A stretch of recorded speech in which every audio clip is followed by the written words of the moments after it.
सभी को मेरा नमस्कार। एस्ट्रोलॉजी की लाइव वीडियो सीरीज में आप सभी लोगों का एक बार पुनः स्वागत है। और आज जैसा कि मैंने डिस्क्रिप्शन में लिख रखा है, आज एस्ट्रोलॉजी के एक महत्वपूर्ण बिंदु कौन सी महादशा क्या परिणाम देगी, अपन इस विषय पर चर्चा करने जा रहे हैं।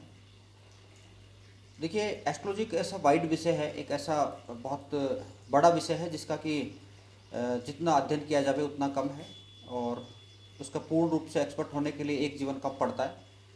किंतु फिर भी सबसे बेस्ट एस्ट्रोलॉजर उसी को माना जाता है जो कि आपकी महादशा देख करके और घटना निकाल पावे, क्योंकि जीवन घटनाओं से भरा होता है।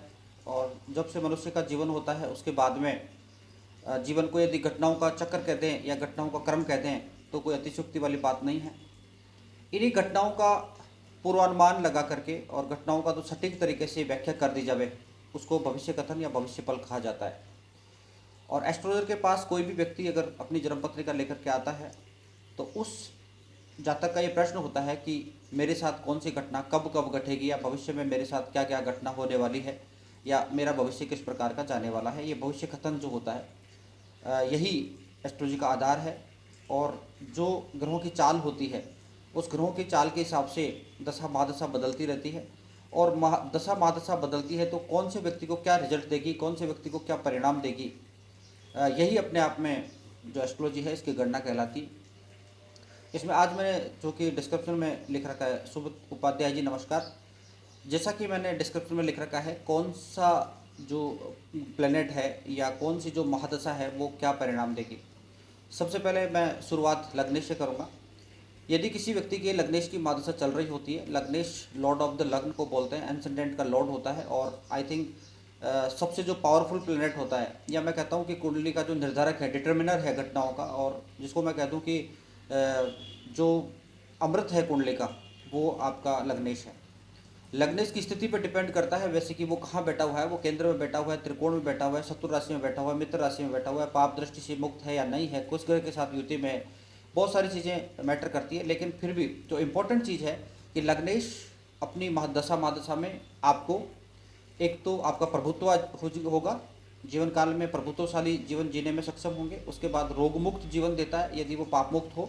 इसके साथ ही यश प्रतिष्ठा भी लग्नेश की महादशा में देखी गई है। ये मोटे मोटे रूप में, हालांकि इसके लिए बहुत चार्ट्स और वर्क चार्ट देखने पड़ते हैं, लेकिन मैं एक जनरल आइडिया दे रहा हूँ कि लग्नेश की महादशा सामान्यतः जातक को शुभ परिणाम देने वाली होती है। कहाँ बैठा हुआ है, कौन सी राशि में, इसका एक अलग से देखना पड़ता है, लेकिन फिर भी मोटे तौर पे लग्नेश की महादशा शुभ जाती है, जिसमें रोग मुक्त जीवन होता है, पद प्रतिष्ठा मिल सकती है, उसकी रेपुटेशन बढ़ती है, और जीवन में जातक को सफलताएं मिलने के योग होते हैं।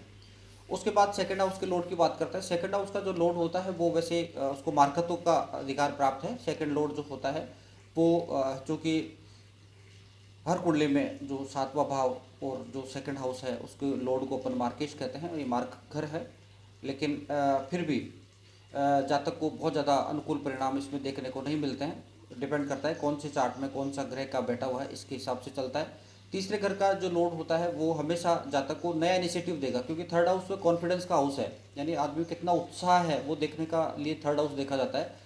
तो तीसरे घर की लॉर्ड की अगर महादशा चलेगी जातक को कभी भी, तो ऐसे समय में जातक नया कोई कार्य करेगा, जातक का कॉन्फिडेंस बढ़ करके आगे चलेगा। डिपेंड करेगा वो सारी में जो मैंने बताई कि स्थितियाँ कि कहाँ बैठा है, कौन सी राशि में, वो तो निर्भर करता है, ये मैं एक सामान्य बता रहा हूँ। उसके बाद चतुर्देश की बात करते हैं। चतुर्देश की महादशा चलती है जातक को तो वाहन सुख दे सकती है, मकान का सुख दे सकती है, जन्मभूमि पर निवास का दे सकती है, माता का सुख दे सकती है, और जन्मभूमि से बहुत ज़्यादा अटैचमेंट दे सकती है, और आपको मकान वाहन सुख इत्यादि दे सकती है यदि चतुर्देश की महादशा रन कर रही होती है तो। इसी प्रकार यदि पंचमेश की महादशा रन कर रही होती है, पंचमेश में जातक को एजुकेशन बहुत अच्छी हो जाती है। यदि उसी समय में जो कालखंड अपने एजुकेशन का आता है तो एजुकेशन पूर्ण हो जाती है। उसके बाद में बच्चों की प्रोग्रेस बहुत अच्छी होती है, क्योंकि पंचमेश जो होता है, पंचम भाव होता है अपनी बुद्धि का होता है, उसके साथ ही अपने संतान का भी होता है। तो संतान के हिसाब से भी बहुत अच्छा जो है आपका पंचमेश की महादशा जाने वाली होती है। छठे घर की महादशा जो है रोग ऋण शत्रु का भाव होता है। षष्ठेश की महादशा डिपेंड करेगा कि हो सकता है किसी प्रकार का विपरीत राजयोग हो, इस प्रकार उस पर निर्भर करता है। यानी षष्ठेश की महादशा सामान्यतः अच्छी नहीं जाती है, किंतु अगर वो किसी प्रकार के विपरीत राज्यों में हो, ऐसी विशेष परिस्थितियों में होती, वो भी जातक को बहुत अच्छी सफलता दे जाती है। अगर वो पॉजिटिव है तो शत्रु पर जातक भारी पड़ जाएगा। अगर उसमें शत्रुंता योग हो, साथ ही कंपटीशन में सफलता दे सकता है। सातवें घर का मालिक, जैसे मैंने दूसरे घर के मालिक के विषय में कहा कि सातवें घर का मालिक भी जो होता है वो मार्कत्व प्राप्त होता है और उसकी दशा महादशा में विवाह होने की ऐसी संभावनाएं होती हैं, लेकिन फिर भी डिपेंड करेगा कि वो कहाँ बैठा हुआ, कौन सी ग्रह से दृष्टि और युति बना रहा है। आठवें घर की महादशा भी जैसे छठे का रिजल्ट होता है उसी प्रकार होती है, क्योंकि कारण ये है कि इसको भी हाउस को त्रिक हाउस कहते हैं, छठा, आठवां और 12वां, इनके रिजल्ट लगभग सिमिलर ही चलते हैं। लेकिन यदि किसी प्रकार के विपरीत राजयोग से संबंध बना रहे हो, यदि आपस में इन्हीं घरों का हाउस से एक्सचेंज हो, तो ऐसी स्थिति में, और लग्नेश भी बली हो, तो ऐसी स्थिति में विपरीत राजयोग बन जाता है और विपरीत राजयोग की स्थिति में जातक को बहुत हद तक अचानक से परिस्थितियों को जीत करके और जातक सफलता के मुकाम पे पहुंच जाता है। नवमेश की महादशा जातक को विशेष प्रगतिशील देखी गई है। जातक का भाग्य सपोर्ट करने लग जाता है, जातक धर्म कर्म में तप में विश्वास करने लगता है, जातक को ईश्वरीय शक्ति प्राप्त होती है। इस प्रकार नवमेश की महादशा भी बड़ी सुखद और बहुत अच्छी जाने वाली होती है।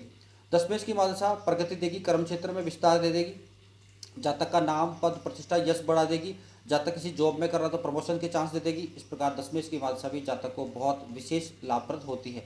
11वें घर की महादशा भी, जो 11वें का लॉर्ड है, उसकी महादशा भी हमेशा अच्छी जाने वाली होती है। उसका कारण है कि 11वां घर जो होता है वो अपने इनकम का होता है, अपनी मनोकामना का होता है। और 11वें घर में सबसे बेस्ट बात ये होती है कि हर प्रकार का ग्रह, चाहे पापी ग्रह हो, चाहे शुभ ग्रह हो, ज़्यादातर ग्रह जो हो वो अच्छे रिजल्ट देने वाले होते हैं। उसके बाद बात करते हैं अपने 12वें घर की।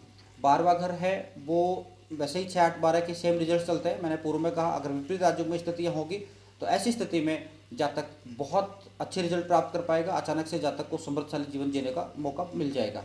इस प्रकार आज अपन ने चर्चा करी, मैंने संक्षिप्त में बताया कि किस प्रकार जो महादशा होती है, कौन से लॉर्ड की महादशा चल रही हो, फर्स्ट की, सेकंड की, थर्ड की, ऐसे मैंने 12 हाउसेज की, ये मैंने सामान्य बताए हैं। ये पूर्ण रूप से यही हो ऐसा आवश्यक नहीं है, डिपेंड करेगा कौन से नक्षत्र में है, कौन सी राशि में है, किस ग्रह के साथ है, षोडश वर्ग में किस प्रकार वो हाउस से कनेक्शन कर रहा है, लेकिन मोटे मोटे तौर पर ऐसे परिणाम देखे गए हैं। आज के लिए इतना ही, आपका बहुत बहुत धन्यवाद।